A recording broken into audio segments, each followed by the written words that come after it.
Ayan guys, walang kaalam-alam si Strawberry. Strawberry Linsana, ayan. Hindi niya alam, binibidyo ko. Giniginaw pala siya, oh. Nagkakape. Hindi ko alam kung sino kausap nito, oy.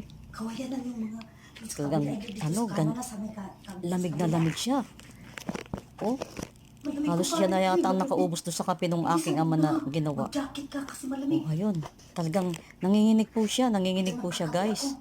Sa lamig. Oh, ayan, hindi ko alam kung ano sinasabi niya. Kasi kunwari mag-ano tayo Ano sa daw mga yun? vegetables doon. Mag-Tagalog ka ay Ano daw mag-English yun ka. guys? Magsapatos daw ako, magtagalog. Ano daw yung sinasabi niya? Hindi ko naintindihan. Epekto na yata ito ng pagkakape nito, si Strawberry. Talaga kahit kailan. Hindi lang ito pang TikTok, pang joker, dancer. Saan pa kaya ito? Diretso agad. Diretso agad magtatanim tayo.